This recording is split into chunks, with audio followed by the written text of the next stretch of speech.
This episode is sponsored by the Hollywood Casino at Charlestown Races in West Virginia. Details at HollywoodCasinoCharlestown.com. Must be 21 to enter the casino floor and attend a show. Gambling problem? Call 1-800-GAMBLER.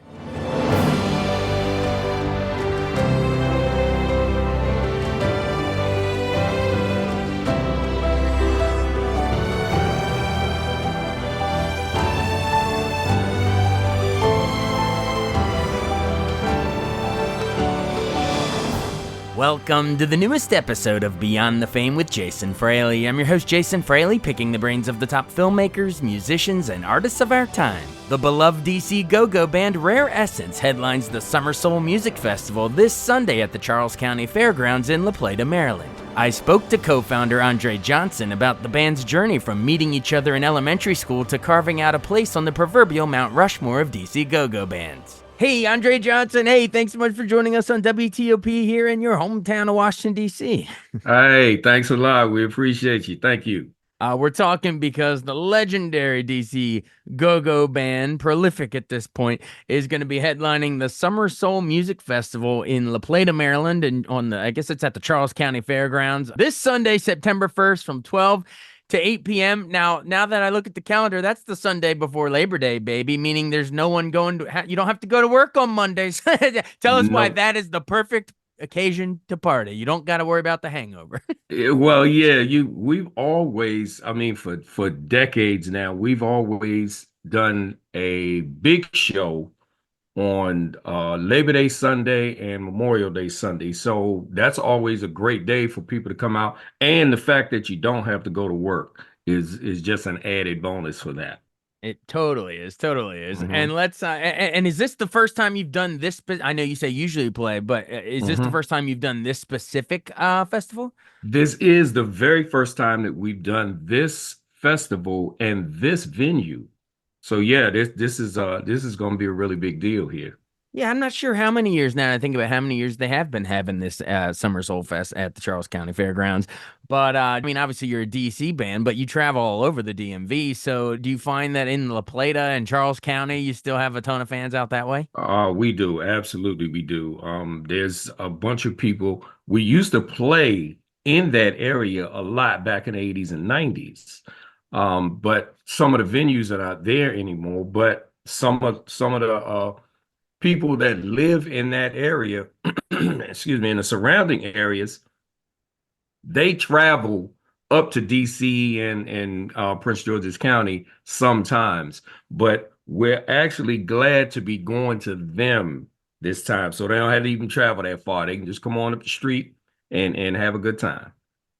Exactly. I mean, everybody knows Rare Essence in this area, so it don't matter what part of Maryland, DC, Virginia you live. Everyone will travel to see you guys.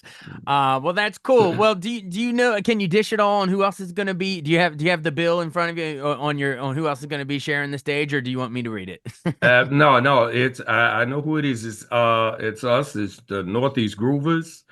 It's the DC Vibe Band, the Kim Michelle Experience, and the All Star Experience. The last time we played with the Northeast Groovers was a year ago on this exact same day. So this is going to be a really special thing. Oh, a little bit of an anniversary reunion for you guys. How about that? Yep. And then I believe in addition, those are all the live performers, the bands and everything, but I believe in between there's going to be some DJs, some music by DJ Frisco and DJ Biggs spinning. Yes. So it's going to be fun. Yep. Going to be a lot of fun. Awesome. Well, I don't want you to spoil the set list or anything, but if we could, is there a way to tease it, somewhat? Like, are there tease some of the hits from over the years we might hear, or, is it the greatest hits? Anything new? What are we going to hear? So we're going to hear some old and new songs that we have that are fan favorites, and everybody pretty much knows that the people that's been following us for decades, they know the songs, some of the songs that we're going to play, and they know what they want to hear, and we know what they want to hear. So we just going to give them one big party, but it's going to be, some of the old stuff and some of the new stuff. So we're going to have a good time. Awesome.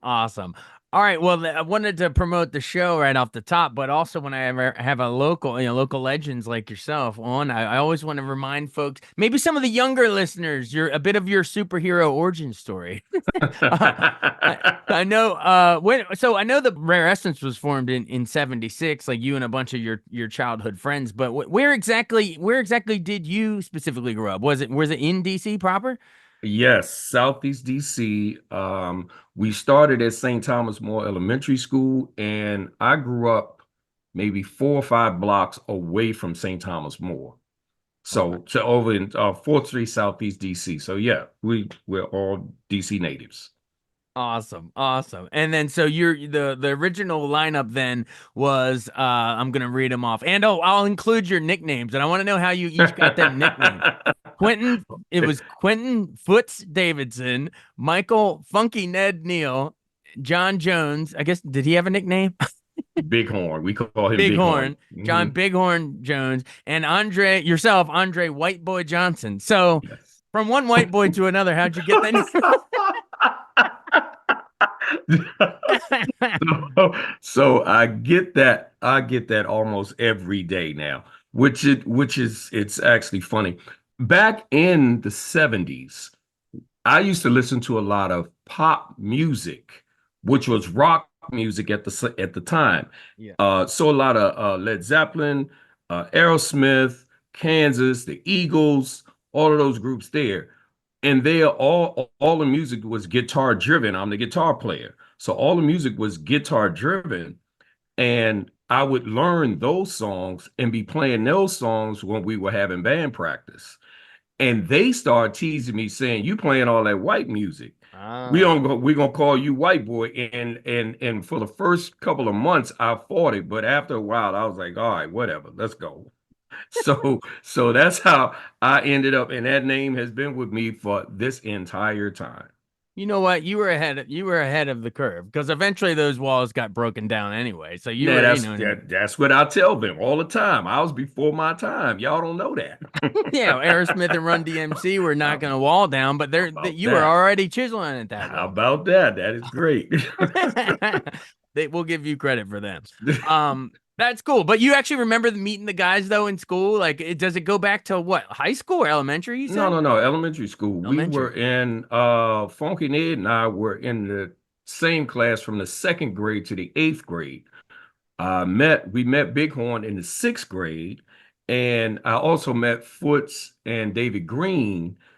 Foots was a year ahead of us, and David Green was a year behind us. So we all went to school together, and some of us even walked to school together. And when we decided to put a band together, uh, we knew that Foots played drums. We knew that Ned played bass, and John Jones, Bighorn, he played trumpet at the time, but he switched to trombone when we got Little Benny, Anthony Harley, Little Benny Harley. He switched to trombone, so that's why we call him Bighorn. So we all just knew each other from school or from the neighborhood and decided to put the band together. Gotcha, gotcha. I love it. I love it. And what would you? I mean, obviously, around the time, I mean, there a lot of time. If you're looking at your all's history, people, young folks would be like, "Oh, their first album was Work the Walls '92." No, you guys were doing clubs from what '76 all the way to '92. So during that whole period, what were some of the big clubs you were playing? You said a lot of them are no longer around, but what were some of your guys' hot spots when you were really taking off in the beginning? So we used to do the Panorama Room, which is actually still there over in Southeast DC. But we had done all the major. We were doing the Washington Coliseum. We were doing the Capitol Center at that time. We were the opening act, but we were doing the Capitol Center, and the DC Armory. We were doing a lot of really big venues. They were just gigs to us, so we had no idea because we're young, so we Yeah. don't know, we just know we're playing in a big place today. We don't realize the magnitude of what we're doing at that time because we're so young. But we were playing at a lot of the major venues in this area.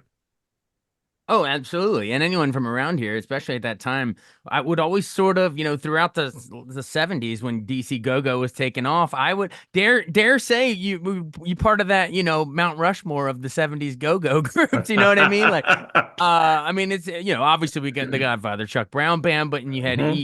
EU and Sugar Bear taking off, and Sugar Bear just joined us a couple weeks ago. You had Wow. Trouble Funk, and then Hmm. maybe you all would round out the Rushmore. I know that you got Junkyard Band, and Yeah, Belladonna has dabbled in some go-go as well. We got to shout out all the local ones. But absolutely. but Hmm. I guess my question is speak to how cool it was to be one of the the premier groups here in that Mount Rushmore of the of the 70s, as this thing was really catching fire nationwide. It started catching fire nationwide shortly after. Right. I mean, it's absolutely an honor to be a part of the first generation of go-go. That's what that is. Because we're all following Chuck Brown's lead. And again, at the time, we had no idea that it was going to turn into what it turned into. We were just out there having a good time playing at, from clubs to school gyms and rec centers and out in the park. We were just having a good time performing. And this all morphed into the genre, and it just kept us going a decade after decade after decade. So I mean, it's great to be able to still be here and still be relevant all these decades later. It's wonderful. Oh, absolutely, absolutely.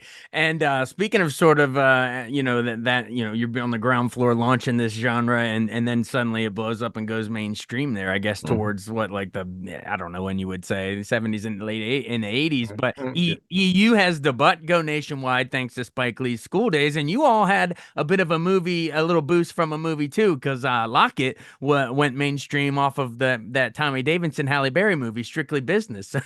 How big Yeah. was that? How big was the movie helping get y'all out there, you think? That was great. The record was already doing it had a really good buzz on the East Coast, and we were signed to Uptown Records, who Andre Harrell was one of the producers of that movie. And he said, I want to put you guys, I want to put one of the songs in the movie. So we were like, yeah, great, that's fine. And after that, after he put it in, that's what made it really national. And we got a lot of different, everybody loved it. It was great. Absolutely. And of course, then I guess that first album, at least the first studio album, we'll call it, because people have been seeing your live shows for decades at that Yeah, point. But yeah. Work the Mhm. Walls, officially we're gonna press some CDs and send them out there. Tapes, I guess, at that point, Yeah. cassettes. But yeah, talk about that, putting together that title track, Work the Walls, because that was a pretty famous one too. But any memories of being in the studio cutting Work the Walls? Yeah, so the idea for Work the Walls started at this place called a Celebrity Hall, and later known as the Black Hole. Um, they had this bench. It was a cement bench that ran along the side wall of the building, where people could sit down at. It was they had it painted. It was fixed up really nice. But when we were playing, uh, a lot of the women would jump up on there and they would just start dancing facing the wall. So that's Mm. actually where the idea came from, which Work the Walls. So we're watching them and we're screaming, work the walls, and it turned into a song. All right, all right. See, I love to hear the behind the scenes stories of this, and you can't Yeah, plan that stuff. You just look. It's right, called observing the crowd. You got to be right. observant. Yep, absolutely. That's great. All right, cool. And then if you want to, I don't know how much time you got, but I'd like to go a little more. I'd like to hit a couple of the hits. So I know the second album, So What You Want. That wasn't named after the Beastie Boys song, right? It was a completely No, separate no, thing. no, no, But no. uh, Stop. but was it recorded at the East Side Club? So that was recorded. That's a half live, half studio album. And yes, it was recorded at the East Side. We used to play there every Wednesday night from like the early 90s to maybe mid 95, 96. We were playing there every Wednesday night. Why'd you Yeah. like it as a spot? Well, I mean, the East Side just had a vibe to it. When I mean, they were every time we walked in there on Wednesday night, on a Wednesday night till 3 o'clock in the morning. They jam packed in there, and everybody is just all the way amped up. So that just seemed like one of the best places. And plus, it had a really good sound to it. Ceilings weren't real high. There's a lot of wood, so it just the building sound and felt good. So that's why we figured it would be a good spot to do a live set, and that was part of that. I love it. All right. Well, I have to ask because that same year, there's also you're part of this "Let's Go Christmas" compilation, which to me, Right. that's awesome to me because Right. because I think it had what you and I guess Chuck Brown did a "Merry Christmas Baby" and Mhm. Pleasure Band, Santa Claus is Coming to Town. Which one did you all do? I'm trying to remember. Give Love on Christmas Day, a Barry Gordy produced. So we did that one, and we were part of another one. I really can't remember what the Yeah. other one was right now, but yeah, the great thing about that is every Christmas since the release of that song of that album, Yeah. they play those songs on the radio. So it's great to be a part of, even a part of the Christmas holiday. They're playing go-go. That's called annual job security. That's good. That's good. That's right. That's what that is. That's great. But I actually do. This is a complete tangent and aside, but I do think there's something magical about the holidays. Because what other time of the year are you going to hear Nat King Cole played back to back with Mariah Carey with Burl Ives? You know what I mean? Like, what the? Right. It's all Gene Autry. Oh, you're going to have Right. every genre and every decade suddenly back to back Right. on the radio. I think that's kind of cool. But It is absolutely. but thank you all for showing DC's side because what Curtis Blow had Christmas rapping, but he's from Right. Harlem, and Run DMC had Christmas Hollow Speed. That's Mhm. repping Queens. You all Right. were repping DC, so I thought Absolutely. Absolutely. Yep. all right. Well, we don't have time to hit them all, but why don't we? Let's see. How did you all see yourself evolving through the '90s? We'll hit them quick. Body Snatchers was '96, and We Go On and On was '98, all the way into Re 2000 and '99. But how do you think you all evolved by the '90s? Because at that point, we're 20 some years in. Yes, we're 20, maybe almost 25 years in, and we are going along with what's current. We've always been able to do that. We're from the 70s, but you can't sound like you're from the 70s Right. into the 90s. So we were able to morph into to give ourselves a 90s sound, a 2000 sound, and even today, we make sure that we keep the band sounding current while still being able to do the classics as well.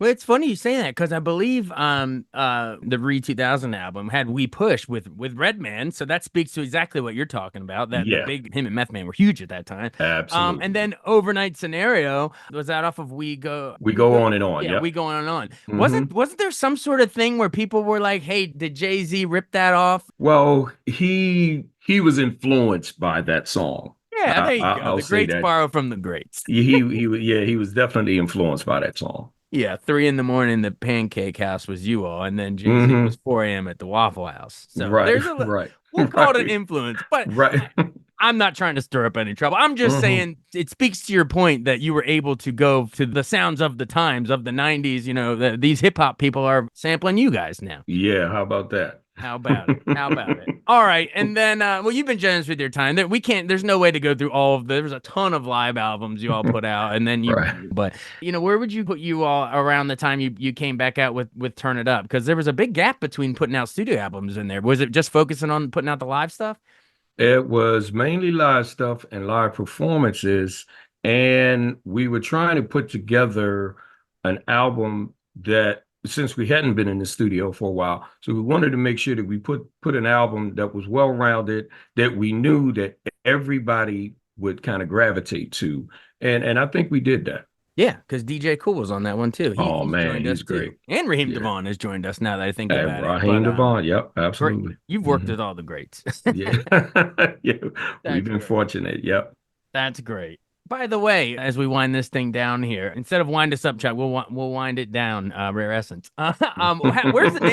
Where's the name come from? Where'd you all come up? You didn't come up with that at the desk in elementary school? No. So we we Foots, the drummer, our original drummer and one of the founding members, Foots was, I believe, watching TV one day, and it was a advertisement for a perfume that was named Essence Rare. So he comes to practice the next day and say, "Hey, I know what we should name the band. We should call the band Rare Essence." And as soon as he said it, we were all like, "Yep, that's it right there." So we just, from that point on, we just stuck with that. It was, yeah, it was a great idea for him to kind of flip those names, and it's a I believe an accurate description of what we have been for all these 40 something years. Absolutely. Well said. Yeah, sometimes the best ideas are right under your nose, literally as a fragrance, but Right. you just flip the words, you Right. transpose it. Mhm. Not many people know that Trouble Funk was a fragrance called Funk Trouble, and they just flipped it. No, thanks for indulging my bad dad jokes. Hey, final seconds. Let's just wrap this thing back around. Invite everyone out. Why should they come out? If they're listening to this on WTOP, maybe they've heard of you but never seen you, or maybe they've seen you a million times. Why should everybody, no matter what their association with you, come on out to La Plata on Sunday? Because come on out to the Charles County Fairgrounds, because it's going to be Rare Essence, the Northeast Groovers, DC Vibe, the Kim Michelle Experience, and the All Star Experience, which we all gonna have a good time. You're gonna hear a lot of the your favorite songs from Rare Essence and Northeast Groovers from the 90s and 2000s. DC Vibe is always on point with what they're doing.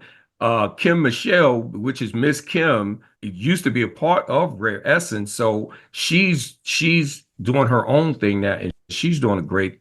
And Earl, that used to be with the Backyard Band, he is heading up the All Star Experience. That's his band, and he's a very good singer, very good musician as well. So I mean, it's a lot. We're gonna have one big long party on Saturday. You're gonna need Labor Day to rest up from the party from Sunday. So come on out and have a good time with us. Yeah, your feet will be hurting after all that dancing. You know what I mean? Your leg muscles are going to be sore. The Rare Essence fragrance is going to be just all through your body. You got to come out and take off the next day. Yep. I love it. Hey, thanks for joining us. I really, really appreciate it. We're an all-news station. I'm sure you've heard of WTOP growing up around here. But, they're talking about traffic and weather on the 8th, but we need to get Rare Essence on the 5, yes. whenever. Yeah, that would be great. Yeah, exactly. Enough talking news and politics all the time. Let's get some fun Rare Essence. Yeah, let's do that. All right, I appreciate you. I appreciate it. Thank you. Thanks so much for listening to Beyond the Fame with Jason Fraley. Our theme music is Scott Buckley's Clarion. Remember to give us a 5-star rating if you like what you hear. We'll see you next time.